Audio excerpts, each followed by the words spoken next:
আমি গুঁড়ো দুধ দিয়ে ছানার কেক বানাবো। দুধটা আমি দিয়ে দেবো, আর এই বাটির 1.5 বাটি জল দিয়ে দেবো। জলটা আমি গরম করে নিয়েছি, গরম জল দিয়ে দেবো। 1.5 বাটি মতো গরম জল। দুধটা আমি ভালো করে গুলে নেব। দুধটা গোলা হয়ে গেছে, আমি এবার গ্যাসটা জ্বেলে নেব। গ্যাসটা জ্বেলে নিয়েছি, নিয়ে কড়াটা বসিয়ে দিয়েছি।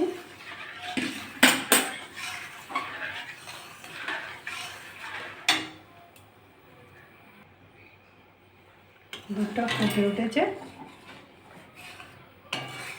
দুধটা ফুটে গেছে। আমি এবার ভিনিগার দেব।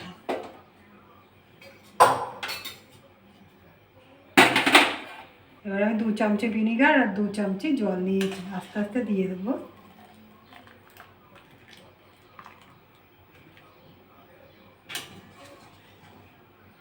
দেখুন আস্তে আস্তে ছানাটা কেটে যাচ্ছে। দেখুন ছানা কেটে গেছে। আমি এবার ঢেলে নেব। ছানাটা ঢেলে নিয়েছি, এবার ভালো করে আমি ধুয়ে নেব।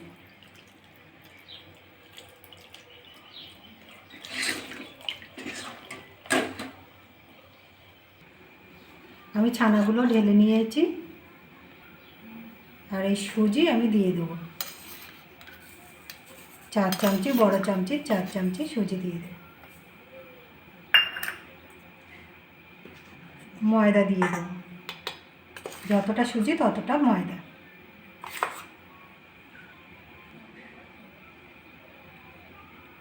সামান্য একটু লবণ দিয়ে দেবো।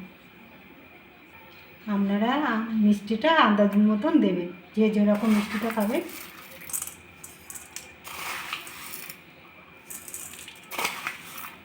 এটা আমি ভালো করে মেখে নেব। এটা একটু দুধ দিয়ে মেখে নেব। এই দুধটা এবার জাল দেওয়া আছে।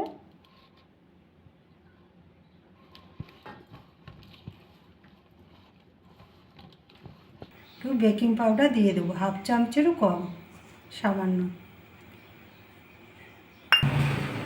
যেরকম খাবার সোডা বেকিং পাউডার দিয়েছি, ওরকম খাবার সোডা দিয়ে দিচ্ছি। এটা মেখে নিয়েছি, এরকম করে মাখতে হবে। আমি একটা পাত্র নিয়েছি, এর মধ্যে ঘি দিয়ে দেবো। ব্রাশ করে নেব। আমি ঘি ব্রাশ করে নিয়েছি। এবার এটা একটা সাদা কাগজ কেটে নিয়েছি, এটা দিয়ে দেবো।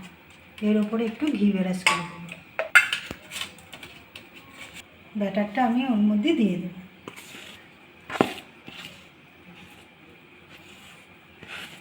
এইভাবে এরকম করে সমান করে নেব।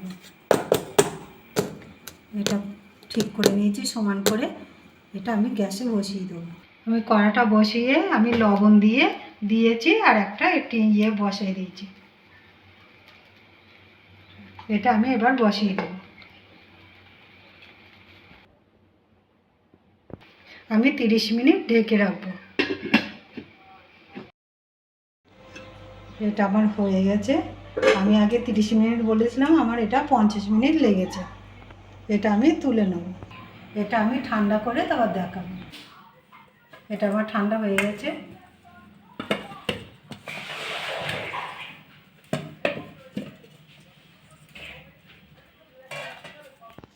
দেখুন কি সুন্দর হয়েছে।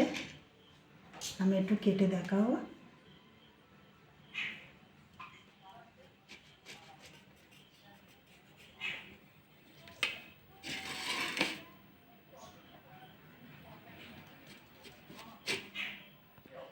দেখুন কি সুন্দর হয়েছে, সফট, নরম, জালিদার। এরকম করে বাড়িতে করে খাবেন। খেয়ে ভালো লাগলে আমার চ্যানেলটাকে লাইক করবেন, শেয়ার করবেন, কমেন্ট করবেন, সাবস্ক্রাইব করবেন। ধন্যবাদ।